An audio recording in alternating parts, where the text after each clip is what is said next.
Hello Facebook বন্ধুরা, আসসালামু আলাইকুম। আশা করি আপনারা সবাই ভালো আছেন। আমিও ভালো আছি। পাবনাতে আসছিলাম, গ্রামের বাড়িতে 3-4 দিন থাকলাম। শীতের মধ্যে অনেক শীত পাবনাতে। সারা বাংলাদেশে শীত পড়ছে, তারপরেও আমার মনে হয় পাবনা জেলায় একটু বেশি শীত পড়ছে। দেখেন এখন বাজে পড়ায় 1টা, তাও চারদিক অন্ধকার। এই কুয়াশার মধ্যেই ঢাকা যাচ্ছি, যেহেতু কর্মস্থল যাওয়াই লাগবে, তাই ভিডিও ধারণ করলাম আপনাদের মাঝে শেয়ার করার জন্য।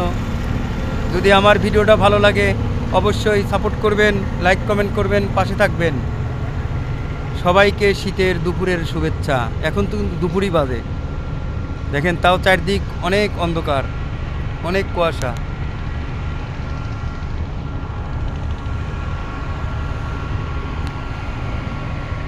সবাই ভালো থাকবেন, সুস্থ থাকবেন। আমার ভিডিওটা বেশি বেশি করে শেয়ার করবেন। হ্যালো ফেসবুক বন্ধুরা, আসসালামু আলাইকুম। আশা করি আপনারা সবাই ভালো আছেন। আমিও ভালো আছি। পাবনাতে আসছিলাম, গ্রামের বাড়িতে 3-4 দিন থাকলাম। শীতের মধ্যে অনেক শীত পাবনাতে। সারা বাংলাদেশে শীত পড়ছে, তারপরেও আমার মনে হয় পাবনা জেলায় একটু বেশি শীত পড়ছে। দেখেন এখন বাজে পড়ায় 1টা, তাও চারদিক অন্ধকার। এই কুয়াশার মধ্যেই ঢাকা যাচ্ছি, যেহেতু কর্মস্থল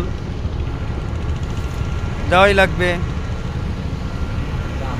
তাই ভিডিও ধারণ করলাম আপনাদের মাঝে শেয়ার করার জন্য। যদি আমার ভিডিওটা ভালো লাগে অবশ্যই সাপোর্ট করবেন, লাইক কমেন্ট করবেন, পাশে থাকবেন। সবাইকে শীতের দুপুরের শুভেচ্ছা। এখন তো কিন্তু দুপুরই বাজে, দেখেন তাও চারদিক অনেক অন্ধকার, অনেক কুয়াশা।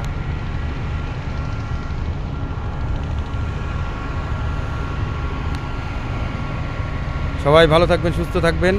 আমার ভিডিওটা বেশি বেশি করে শেয়ার করবেন। হ্যালো ফেসবুক বন্ধুরা, আসসালামু আলাইকুম। আশা করি আপনারা সবাই ভালো আছেন। আমিও ভালো আছি। পাবনাতে আসছিলাম, গ্রামের বাড়িতে 3-4 দিন থাকলাম। শীতের মধ্যে অনেক শীত পাবনাতে।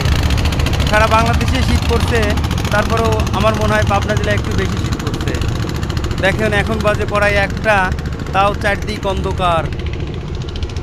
এই কুয়াশার মধ্যেই ঢাকা যাচ্ছি, যেহেতু কর্মস্থল যাওয়াই লাগবে, তাই ভিডিও ধারণ করলাম আপনাদের মাঝে শেয়ার করার জন্য। যদি আমার ভিডিওটা ভালো লাগে অবশ্যই সাপোর্ট করবেন, লাইক কমেন্ট করবেন, পাশে থাকবেন। সবাইকে শীতের দুপুরের শুভেচ্ছা।